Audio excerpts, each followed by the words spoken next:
Hola, buenas noches ya. Ya estamos en los casos, estamos entrando en la noche. Que mi Jesús les bendiga más. Es para mí un goce y un honor estar aquí una vez más delante de ustedes.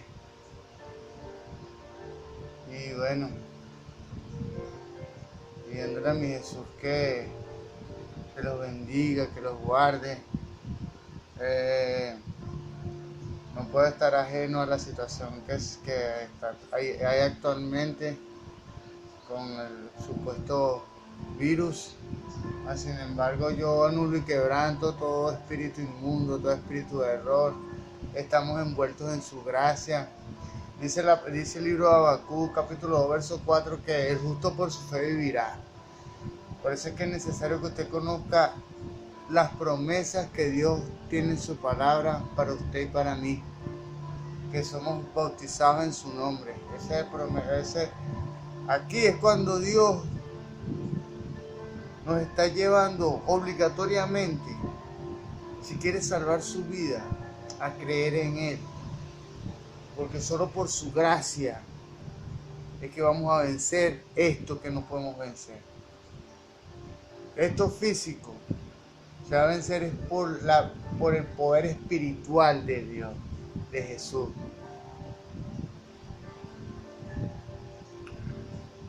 Dándole gracias a mi Jesús por este nuevo, maravilloso día. Pues este fue el día que Dios creó. Y gracias por su misericordia, por su amor, por todo lo que me da, por todo lo que me permite, aún por lo que no me permite, lo que no me da, porque yo reconozco que en mi vida solo sucede lo que Él permite, lo que Él quiera. Gloria a Dios. Bueno, dándole gracias a Dios y honrando a mis pastores, el reverendo José Olivares, el patriarca. Hace momento mi pastor José extendía una cadena, un audio por un grupo de WhatsApp que tenemos en la iglesia, y decía que la fe, las promesas de Dios están intactas, y así es. Mire, gloria a Dios. Dios me permitía, si me llevaba a mí a estudiar el libro de Habacuc hoy, bueno, todos estos días estaba estudiándolo. Y dice que el justo por su fe vivirá. Esa es la piedra de ángulo de la reforma que fue encabezada por el teólogo Martín Lutero. Y entonces, por su fe, pero tenemos fe de lo que conocemos. Entonces, pero para que esa fe pueda ser efectiva y eficaz, debemos ir al principio. Mire, dice la palabra, Jesús dijo eso en un momento: nadie viene al Padre sino por mí. O sea, nadie se bautiza si primero no escucha y cree para bautizarse. Entonces, Dios nos está llevando obligatoriamente a reconocerle. Mire, el que no reconozca a Dios en este tiempo es porque es un necio y un insensato. Lo siento. Si se han sentido aludidos o he agravado algo con mis palabras, pero la solución solo está en Cristo Jesús. No hay manera. Dándole gracias a Dios, dándole gracias a Dios y honrando a mi pastor, el presbítero Moisés Olivares.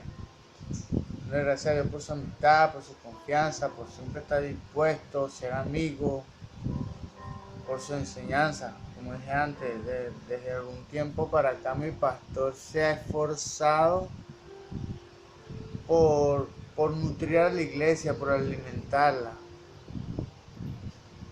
Y bueno, de verdad yo me siento honrado por mis pastores. Y bueno, Que Dios lo siga usando, que Dios lo siga llenando, que siga dando más. En el nombre poderoso de Jesús. Gloria a Dios. Bueno, dice el libro de Colosenses capítulo 3, verso 17, que todo lo que hagáis de palabra o hecho, hacerlo en el nombre de Jesús. En honor a esa palabra. En tu nombre, mi Jesús, mi Dios, mi Creador, mi Redentor, mi vida. En tu nombre vamos a desarrollar esta instrucción cristiana, que sean tus palabras a través de mí, no sean las mías, Señor, sino que seas tú en mí, en el nombre de Jesús. Seas tú tocando corazones y permitiendo que esta enseñanza pueda llegar al corazón del que la escuche, en el nombre de Jesús. Parábola del gran banquete. Lucas, capítulo 14, versos 15 al 24. Mateo, capítulo 22, verso 1 al 14. Vamos a leer la versión de Lucas, que es la que apunta más hacia la verdadera parábola. Gloria a Dios. Es la que tiene un lenguaje más de que dijo Jesús. Gloria a Dios. Ajá. En el nombre de Jesús. Al oír estas palabras, uno de los invitados le dijo: feliz el que tome parte en el banquete del reino de Dios. Jesús respondió: un hombre dio un gran banquete e invitó a mucha gente. A la hora de la comida envió a un sirviente a decir a los invitados: vengan, que ya todo está listo. Pero todos por igual comenzaron a disculparse. El primero dijo: acabo de comprar un campo y tengo que ir a verlo. Te ruego que me disculpes. Otro dijo: he comprado 5 yuntas de bueyes y voy a probarlas. Te ruego que me disculpes. Y otro dijo: acabo de casarme y por lo tanto no puedo ir. Al regresar el sirviente se lo contó a su patrón, que se enojó. Pero dijo al sirviente: sale enseguida a las plazas y las calles de la ciudad y trae para acá a los pobres, a los inválidos, a los ciegos, a los cojos. Volvió el sirviente y dijo: Señor, se hizo lo que mandaste y todavía queda lugar. El patrón entonces dijo al sirviente: vete por los caminos, por los límites de las propiedades y obliga a la gente a entrar hasta que se llene mi casa. Gloria a Dios. En cuanto a esos señores que había invitado, yo les aseguro que ninguno de ellos probará mi banquete. Gracias, mi Señor Jesús, por tu palabra y por tu revelación. Gloria a Dios. La mayor parte de los eruditos son de la opinión de que los dos pasajes sinópticos aludidos reflejan básicamente la misma parábola. Lo que pasa es que no leímos la versión de Mateo, porque la versión de Mateo es altamente alegórica. Y Jesús no contaba alegoría, Jesús contaba parábola. Por eso es que me enfoqué en la que tiene más la parábola de Jesús. Gloria a Dios. Mas, sin embargo, la versión de Mateo no deja de ser dispensada por el Espíritu Santo. Lo que pasa es que Mateo se encontraba interpretando la misma parábola que tenía que tenía Lucas, que expresó Lucas en su evangelio. La misma parábola la proyectó Mateo, pero como dije antes, con otras parábolas, con otras palabras, porque Dios usa las palabras que hayan en su conocimiento. Dice la palabra también que Dios acomoda lo espiritual a lo espiritual. Gloria a Dios. O sea, Dios nos da palabras espirituales para expresar ideas espirituales. Vamos a continuar. El lector se preguntará por la razón de esta opinión. O sea, los eruditos son de la opinión de que los dos pasajes sinópticos aludidos reflejan básicamente la misma parábola. Y en verdad son la misma. El lector se pregunta por la razón de esta opinión. Una lectura de los dos pasajes revela una gama de diferencia de detalle. Precisamente por esas diferencias marcadas, sobre todo con respecto al auditorio a quien Jesús da la parábola. Un escritor opta por creer que los dos textos contienen parábolas diferentes. Serían dadas en ocasiones distintas con énfasis distinto. Una lectura somera de los dos pasajes, no obstante, hace que uno se dé cuenta de la existencia de un argumento principal, casi idéntico en las dos parábolas, tanto en la de Lucas como en la de Mateo. Algunos estudiosos creen que originalmente sería una sola parábola contada por Jesús, pero Lucas y Mateo conocían versiones distintas de ella. Esto obedecería desde luego a fuentes distintas utilizadas por los dos evangelistas.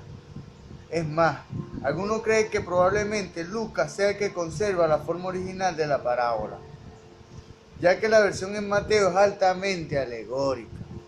O sea, cuando uno ve las palabras, uno se da cuenta que es una interpretación de Mateo, como tal. Ya que Jesús contaba parábolas y no alegorías. La versión mateana probablemente contenga diferencias de una tendencia hacia la alegorización. O sea, más de cuando alguien está cargado espiritualmente, empieza a interpretar las cosas, así como les pasa a usted cuando está cargado interpretalmente y puede interpretar y puede ver el origen de alguna situación, el verdadero origen. Bueno, así se carga cualquier cristiano. Y bueno, se piensa que Mateo fue así. Característica de un periodo posterior al de Lucas. Es mí aclarar algo de esto al decir: aquí, como en el caso de las parábolas de riquezas confiadas a las manos de mayordomos, tenemos versiones diferentes de la misma parábola.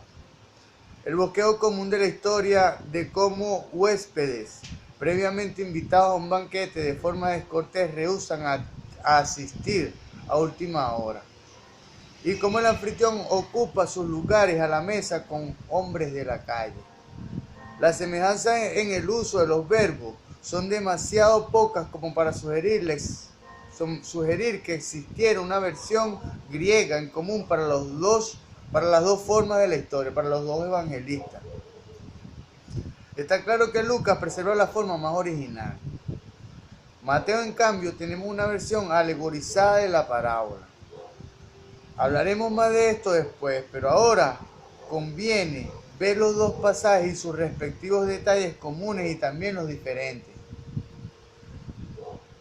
Bueno, tomando en cuenta que este es el contexto sinóptico. Lo primero que llama la atención es los contextos de las parábolas. En los dos evangelios son diferentes, o sea, son dirigidas a diferentes auditorios. En Lucas, la parábola del gran banquete está ubicada dentro de la gran sección en el evangelio que se conoce por la sección especial de Lucas. Del libro de Lucas, capítulo 9, verso 51 al capítulo 19, verso 44. Según Lucas, Jesús da la parábola estando en casa de uno de los líderes entre los fariseos. Llama la atención que solo Lucas registra las comidas que Jesús celebraba con los fariseos. Lucas capítulo 7, verso 36, capítulo 11, verso 37, capítulo 14, verso 1. En cada caso parece que estas comidas servían como base para palabras de Jesús contra los fariseos. Lucas capítulo 7, verso 36 al 50, capítulo 11, verso 38 al 54, capítulo 14, verso 2 al 24. Después de sanar a un hidrópico para comprobar que era lícito ante Dios hacer el bien los sábados, en Lucas capítulo 14, verso 2 al 6. Jesús procede a instruir a los fariseos respecto a la humildad que debía tenerse al ser invitado a una fiesta de boda. Los versos 7 al 14. Lucas agrega luego que Jesús dijo estas palabras al anfitrión respecto al buen proceder al invitar a los huéspedes. Versos 12 al 14. Es obvio que el escenario que pinta Lucas es de una convivencia social en la que las prácticas divergentes se despliegan. Bueno, tomando en cuenta que Lucas se dirige a un auditorio gentil. Culto pero gentil.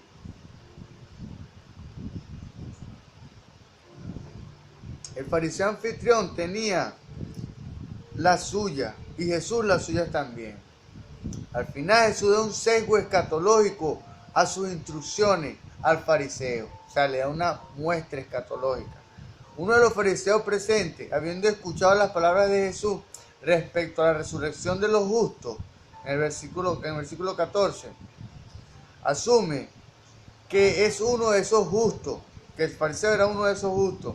Este es el contexto de la parábola de Lucas. Gloria a Dios. Gloria a Dios. En Mateo el contexto es de las controversias de la semana de pasión, dentro de la cual también se da la parábola de los labradores malvados. En Marcos capítulo 12, verso 1 al 12, parece que las tres parábolas, la de los hijos, la de los dos hijos. En Mateo capítulo 21, verso 28 al 32, la de los labradores malvados. Mateo capítulo 21, verso 33 al 46. Y la de la fiesta de boda, Mateo capítulo 22, verso 1 al 14, ayudaron a Mateo a expresar uno de los temas teológicos más importantes de su evangelio: el juicio de Dios sobre Israel. Tomando en cuenta que Mateo le presentaba su evangelio, eran los judíos no creyentes. Gloria a Dios. Entre los detalles diferentes de las dos parábolas están las siguientes. 1. En Lucas el anfitrión es simplemente un hombre y la comida es un gran banquete. En Mateo el anfitrión es un rey y la comida es una fiesta de bodas para su hijo. No se le escapa a uno que en Lucas 14:8 Jesús menciona una fiesta de boda, pero no se asocia con la parábola misma. 2. En Mateo Jesús comienza la parábola con el preámbulo de rigor. El reino de los cielos es semejante a... Esta fórmula no aparece en la versión de Lucas. Gloria a Dios. 3. La parábola que se halla en Mateo no incluye los distintos pretextos que los invitados dan. Entonces figuran solo en Lucas. Estas justificaciones para no asistir al banquete dadas por los invitados. Gloria a Dios. Hay poder en el nombre de Jesús. Dios es bueno. Señor les bendiga. Gloria a Dios. Hay poder. Gracias, mi Jesús. Estas justificaciones para no asistir al banquete dadas por los invitados no son legítimas. Seguramente los fariseos conocen algunos textos del antiguo pacto que pudieran haberse utilizado incorrectamente por el vulgo. O sea, cuando se justificaban, habían motivos por los cuales la justificación era válida. Véase Deuteronomio, capítulo 20, versos 5 al 7, capítulo 24, verso 5. Sabrían que dichos pretextos para no asistir al banquete no eran válidos.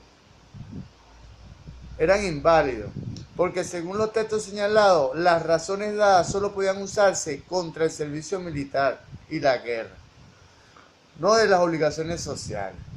4. En la parábola que se encuentra en Lucas, el hombre envía solo un siervo para invitar a los huéspedes. En Mateo son varios. Lucas 5. Lucas nos dice que solo el anfitrión estaba airado al enterarse de los pretextos. Mateo, en cambio, reporta que los siervos no tan solo recibieron la excusa. Los siervos no tan solo recibieron excusas, sino que también fueron maltratados y muertos. Ahora esto lo expresa Mateo porque ya, o sea, como le dije, pues Mateo estaba presentando era Jesús al pueblo judío. Por ende, el rey de la parábola no tan solo se enoja, sino que en retribución acaba con los malhechores. Según Hunter, un erudito, Los versículos 6 y 7 en Mateo son una alusión directa a la destrucción de Jerusalén en el año 70 después de Cristo, entendida como un castigo de Dios sobre Israel por el maltrato a sus siervos. 6. La parábola lucana carece de una alusión al hombre que llega sin un atuendo adecuado. O sea, en la versión de Lucas no aparece en la versión de Mateo aparece un hombre que no llega sin el atuendo adecuado. O sea, por eso es que se sabe que es altamente alegórico. En Mateo 22, capítulo 12. Para Mateo es importante incluir estas palabras de Jesucristo para hacer sobresalir la necesidad del arrepentimiento.